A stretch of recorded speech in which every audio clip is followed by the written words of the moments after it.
muscular 212Fs, that's the travel ban authority. We did a few of those in the Trump administration. You would bring those back and add new ones on top of that. You would establish large-scale staging grounds for removal flights. So you grab illegal immigrants and then you move them to the staging grounds, and that's where the planes are waiting for federal law enforcement to then move those illegals home.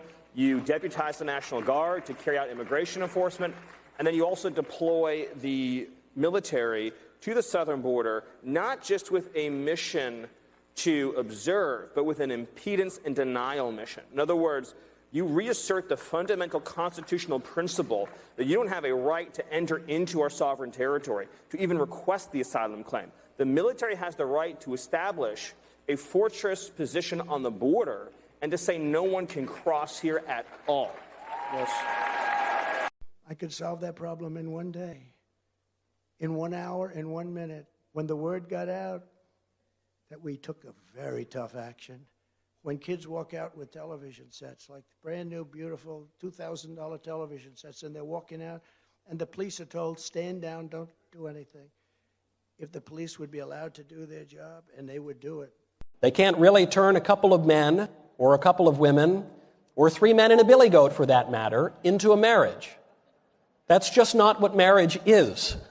No disrespect is intended to anyone. Some people don't want to get married. Okay, there's no obligation. But marriage has a meaning. Marriage is and always has been the union of a man and a woman ordered toward the procreation and education of children. If you don't like that, don't blame me. I didn't set the rules. It wasn't the mean old conservatives who did this. We did not invent marriage. Marriage is a natural institution. It just is what it is. The left will slander us as hateful for observing this fact. Who are desperately trying to get pregnant.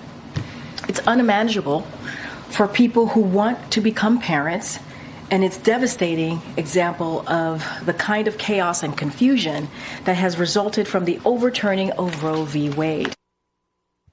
She went on to say that IVF is under attack, calling the ruling absolutely unacceptable. But Sanders, she tied it to Roe v. Wade, and it has nothing to do with Roe v. Wade.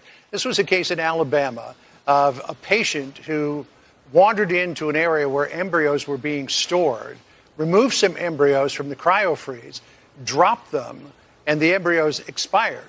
The court ruled that those parents were allowed to sue the hospital for a wrongful death, but it had nothing to do with Roe v. Wade. Yeah, obviously that will be discussed and analyzed after that was just said at the White House a few moments ago, something everybody's talking about both sides of the aisle, John, heading into tomorrow. Speaking of just yes or no, and of course the Biden administration's working on executive actions as we speak, but just yes or no, would you vote to shut down the government if you did not see a border security plan in the package? Just yes or no. I will not be voting for any funding if the border is not secured. Okay. Anything I vote for has to secure our border. Must be defeated.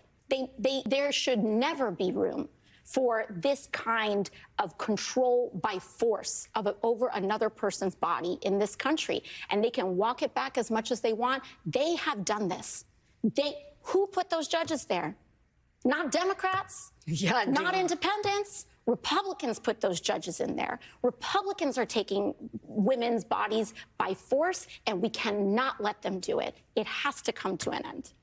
Some Republican governors coming out of their meeting with the president at the White House on Friday, and they said they didn't really see a point in President Biden continuing to focus on that bipartisan Senate deal because, yes, Republicans helped negotiate it, but it's dead right now. Donald Trump put enough pressure on Republicans to kill the bill, essentially. He didn't like it. He got enough people. He's the leader of the party, got enough people with him. That package is dead.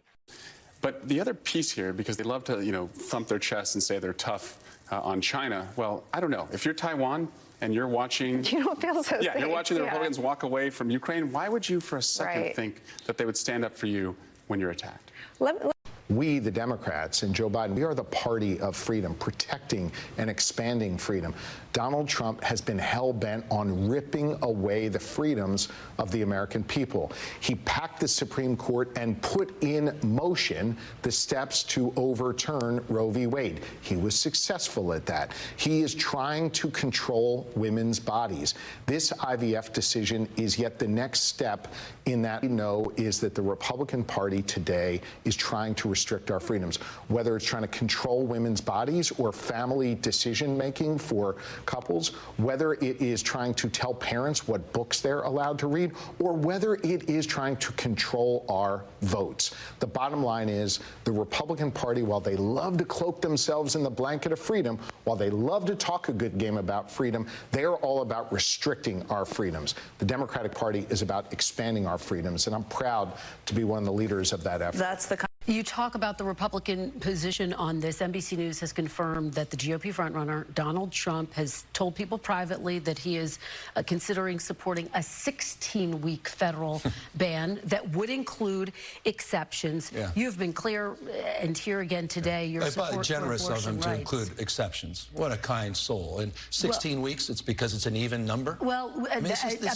these people aren't serious. So he supports, this is what he said, he supports a national ban.